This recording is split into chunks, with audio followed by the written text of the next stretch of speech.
Calling all cheese lovers because we are back in the 207 kitchen at Main Studios, and today we are making French fondue. I'm with Chef Will Sissle, who is here to show us how to make it. Thanks so much for being here. Thank you. Thanks for having us. He owns Sissle and Daughters in Portland, and cheese is really your thing. Yes, my whole life at this point. Feels like it. Yeah, very lucky for what I do. All right, so French fondue, where do you want to start?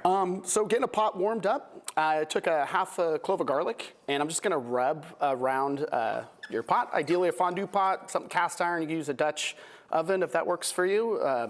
But you rub the garlic, it brings out some nice aromatics, and then I'm gonna pour in some wine. And we want the wine to get to a nice little kind of frothy simmer. If you don't want to use wine, if you're avoiding alcohol, you can definitely use like verjus, or use like a nice like de-alkalized like cider. Yeah.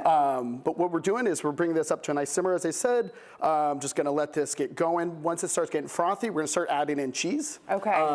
I'm doing a classic French fondue, so Beaufort Alpage and some Comté, two of my favorite cheeses. They're French mountain cheeses, like very robust and flavorful.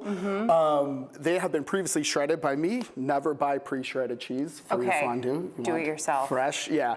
So what I have done is I've shredded it and I added a little bit of cornstarch, which is gonna be a good binding agent and make our fondue nice and like smooth and like very emulsified. It's an easy hack. It doesn't add any flavor. Just make sure that your dish is perfect. Yeah. Yeah. So it's starting to come to a nice little froth, and then all I'm gonna do is add in a couple handfuls at a time. We'll say like maybe 2 small handfuls to start. And I can already smell the wine. It's nice and like aromatic. And then we're just gonna give it a little stir. Pretty straightforward. This is a dish that all you really wanna do is control the temperature. You don't want this to be too hot and scorch your cheese, melt anything, or you want it to melt, you don't want it to burn. Yeah. But as you see, it's pretty straightforward, and it's just beautiful. So like aromatic and delicious. Easy peasy. So it's starting to melt really nicely. I'm gonna just pour in a little bit more. And now the garlic that you used in the beginning, does that just add like extra aroma in there to the pan? Yeah, definitely. Like it like seasons your pan and just adds this great like aromatic and that like little touch of something that just is beautiful. Okay. And rubbing it as the pan is getting nice and warm, it kind of brings out like the roastiness of the garlic. And I just like discard the garlic. I'll keep it aside, put in another dish when I'm cooking something else at home. So we're seeing starting to come together really nicely, and we're just gonna add a little bit more. Just keep doing it. Yeah, you know, if you're in a hurry, you could throw it all in.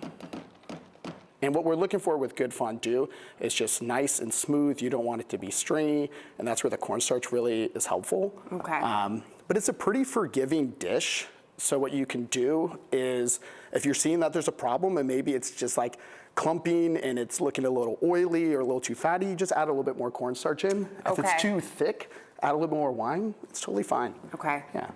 I like to pair my fondue with like cornichon or like maybe like house-made pickles. Always good bread. We have baguettes from Standard Baking that we use every single day in our shop. So, you know, right there, I would say this is done. Okay. You know, if you're serving this to a group and you're joining around a table side, if you have a tea light candle to keep it warm, you can do that. If you pull it aside and after, 15, 20 minutes, it gets a little too congealed, you just add it back onto the heat and let it, kind of come back together.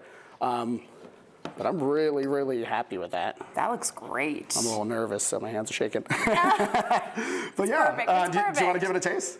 Yeah, let's put something in there. Cool. So there we go. Got these beautiful little pokies. All right. And I also say, feel free to grab a baguette. It might fall in there, it might not. But yeah, dig in. To me, it's all about using good wine too.